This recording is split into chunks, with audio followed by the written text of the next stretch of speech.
అర్ధరాత్రి మహిళా ఐఏఎస్ అధికారి ఇంట్లోకి డిప్యూటీ తహసీల్దార్ చొరబడ్డ అంశంపై టీపీసీసీ చీఫ్ రేవంత్ రెడ్డి స్పందించారు. ఐఏఎస్ స్మితా సబర్వాల్ వ్యాఖ్యలు రాష్ట్రంలో శాంతి భద్రతల పరిస్థితి కళ్లకు కట్టినట్టుగా కనిపిస్తోందని తెలిపారు. ముఖ్యమంత్రి కార్యాలయ కార్యదర్శికే భద్రత లేదన్నారు. రాష్ట్రంలో శాంతి భద్రతలు పూర్తిగా క్షీణించారని విమర్శించారు. తెలంగాణలో మహిళా ఐఏఎస్కి రక్షణ లేదని, ఇదేనా తెలంగాణ మోడల్ అని ప్రశ్నించారు. డైల్ 100 అని స్మితా సబర్వాల్ అంటుంటే కేసీఆర్ 100 పేపర్ బ్రాండ్ అంటున్నారని రేవంత్ ఎద్దేవా చేశారు.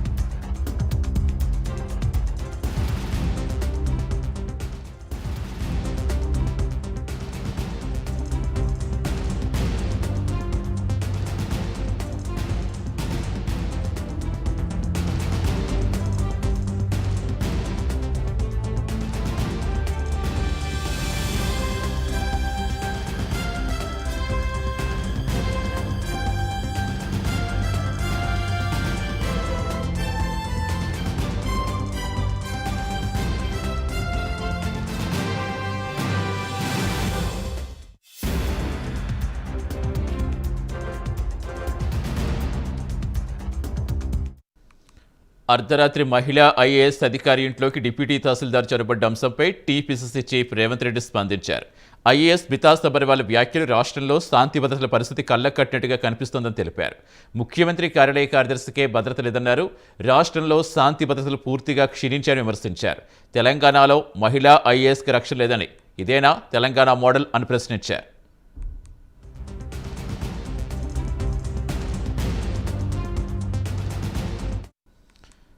రేవంత్ రెడ్డి ట్వీట్కి సంబంధించి పూర్తి సమాచారం ఇచ్చింది మా కరెస్పాండెంట్ నాగేందర్ జాన్ అవుతారు. నాగేందర్, ఇంకా ట్వీట్లో ఏమని పేర్కొన్నారు? మెయిన్గా స్మితా సబర్వాల్ ఘటన మరోసారి రాష్ట్రంలో శాంతి భద్రతలకు సంబంధించి ప్రశ్నార్థకంగా మారబోతుందా?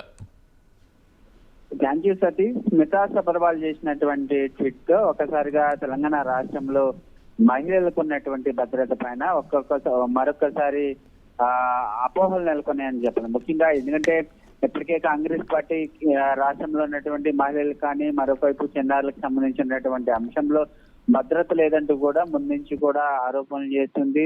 దానిలో భాగంగానే స్మితా సబర్వాల్ కు సంబంధించినటువంటి ట్వీట్ మరొకసారి టీపీసీసీ అధ్యక్షుడు రేవంత్ రెడ్డి తన ఆగ్రహాన్ని వ్యక్తం చేయడం జరిగింది. ఇప్పటి వరకు కూడా మేము చెప్తున్నాము, రాష్ట్రంలో ఉన్నటువంటి మహిళలకు భద్రత లేదు. ముఖ్యంగా స్మితా సబర్వాల్ కి నివాసానికి అర్ధరాత్రి అయితే గుర్తు తెలియనటువంటి అగంతికుడికి రావడం పట్ల, ఆమె ట్వీట్ చేయడం పట్ల ఉన్నటువంటి ముఖ్యంగా తెలంగాణ సీఎంకు సంబంధించినటువంటి ఒక కార్యదర్శికే భద్రత లేకపోతే తెలంగాణ రాష్ట్రంలో ఉన్నటువంటి మహిళలకి ఏ విధమైనటువంటి భద్రత ఉంటుందంటూ కూడా ఆయన ప్రశ్నించినటువంటి పరిస్థితి. ముఖ్యంగా స్మితా సబర్వాల్ చేసినటువంటి ట్వీట్ కి సంబంధించి ఇంటికి తాళాలు వేసుకొని లోపల భయంగా బతకండి అంటూ స్మితా సబర్వాల్ అనడంతో ఒక్కసారిగా రాష్ట్రంలో ఉన్నటువంటి మహిళలంతా కూడా కొంత భయాందోళనకు గురవుతున్నటువంటి పరిస్థితులు ఉన్నాయంటూ కూడా రేవంత్ రెడ్డి చెప్పినటువంటి పరిస్థితి. ముఖ్యంగా స్మితా సబర్వాల్ ఒక ఏదైనా ఆపద వస్తే 100కి డయల్ చేయండి అంటూ చెప్పినటువంటి మాటలను ఏ విధంగా అర్థం చేసుకోవాలి? సీఎం కేసీఆర్